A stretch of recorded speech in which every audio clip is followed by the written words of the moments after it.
Hello students, हमने पिछली class में कैपेसिटेंस निकाला था पैरेलल प्लेट कैपेसिटर का, तो उससे रिलेटेड थोड़ी सी और उसमें वेरिएशंस है, वो आप देख लीजिए कि अगर क्या क्या हो सकता है। उसमें एक स्टैंडर्ड रिजल्ट है, तो जो स्टैंडर्ड रिजल्ट है वो मैं आपको बता देता हूँ। सपोज करो ये आपका एक पैरेलल प्लेट कैपेसिटर से, यहाँ पर प्लस वाली प्लेट, यहाँ पर माइनस चार्ज वाली प्लेट, उसके बीच की डिस्टेंस डी।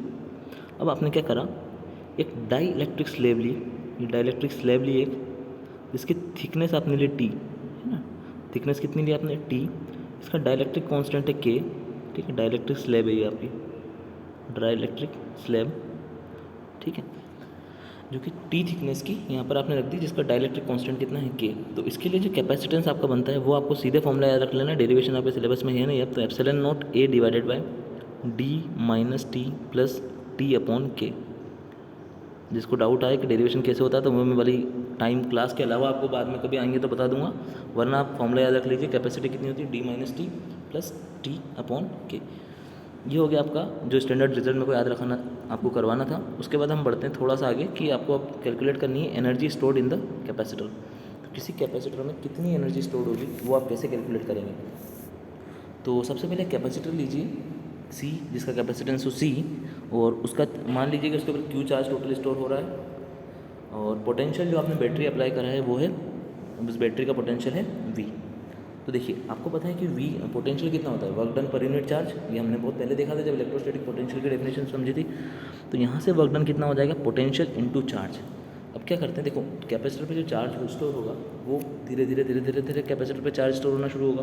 तो उस प्रोसेस को हमने क्या बोला कि छोटा छोटा माना, कि जब मान लीजिए डी क्यू चार्ज स्टोर होने के लिए आपको लगा डी डब्ल्यू वर्क करना पड़ा। तो देखिए जब जीरो चार्ज स्टोर हुआ तो जीरो वर्क किया, क्यू चार्ज स्टोर हुआ तो डब्ल्यू वर्क हुआ। इसी से हमने उसकी लिमिट पुट कर दी कि जब क्यू चार्ज था तो जीरो वर्क, जब जीरो वर्क, जब क्यू चार्ज हो गया, चार्ज कितना हो गया, जीरो से लेके क्यू तक बढ़ गया कैपेसिटर के ऊपर, और कैपेसिटर फुल्ली चार्ज हो गया, तब वर्क डन कितना कर दिया होगा आपने, डब्ल्यू। तो देखो डी डब्ल्यू है, सिंपल कॉन्स्टेंट का इंटीग्रेशन, तो वही डब्ल्यू आ जाएगा फ्रॉम जीरो टू डब्ल्यू।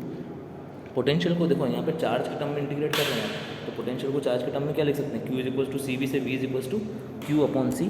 तो Q upon C into D Q, one upon C constant है, बाहर निकाल दिया। देखो एल एच एस में कुछ नहीं हो रहा, सिर्फ W minus zero means W आ गया, तो वो तो कॉन्स्टेंट है वर्क डन। और वन अपॉन सी यहाँ से जब बाहर निकाल लिया तो क्या मिलेगा, one upon C into integration of Q D Q. Mathematics में आपने इंटीग्रेशन में थोड़ा बहुत पढ़ा होगा कि integration of X into D X जब होता है तो वो क्या होता है, X square divided by to.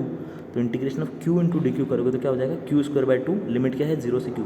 अब क्या रखना है, अपर लिमिट पहले रखो फिर लोअर लिमिट। तो अपर लिमिट क्या होगी, Q square by to minus zero, Q square by to minus zero means what, Q square. तो आपकी वर्क डन क्या हो गया, Q square by two C. अब हमने जब पोटेंशियल एनर्जी कैलकुलेट की तो जब हमने क्या बोला था कि जितना भी वर्क डन होता है वो किसके फॉर्म में स्टोर होता है, पोटेंशियल एनर्जी के फॉर्म में स्टोर होता है। तो जब आप वर्क डन करते हैं तो वो पोटेंशियल एनर्जी कन्वर्ट हो जाती है वर्क डन में। तो ये आप यही आपकी क्या है, कैपेसिटर के अंदर जो एनर्जी स्टोर्ड है वो कितनी है, Q square divided by two C. अब यहाँ पे क्या कीजिए, क्यू की जगह एक बार सी इंटू वी रखिए, तो क्या मिल जाएगा, one upon two as it is, Q की जगह सी वी रखा तो C square into V square divided by C. एक सी से एक सी कैंसिल, तो यहाँ से आपको एक और बार एनर्जी स्टोर का एक और फॉर्मूला मिल गया, हाफ सी वी स्क्वायर। यहाँ पर आप जब सी वी स्क्वायर है तो वी स्क्वायर को वी इंटू वी लिखा, तो सी इंटू वी को फिर से क्या लिख दिया आपने, क्यू।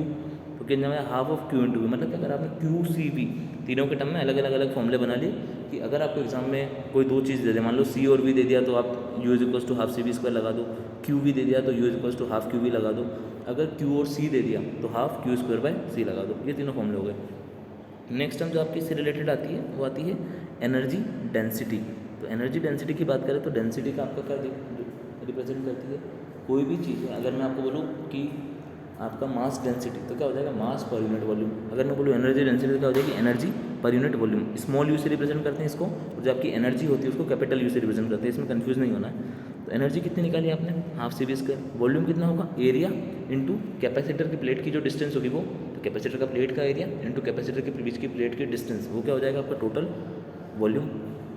देखिए अब यहाँ से देखो कैपेसिटेंस आपको पता है फॉर्मूला क्या होता है, जब एयर फील्ड हो तो half as it is, capacitance का formula epsilon naught A by D.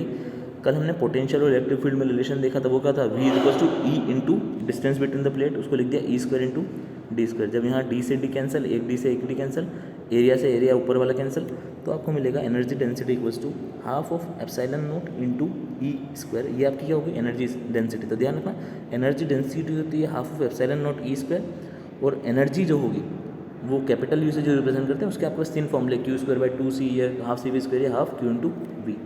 Thank you so much.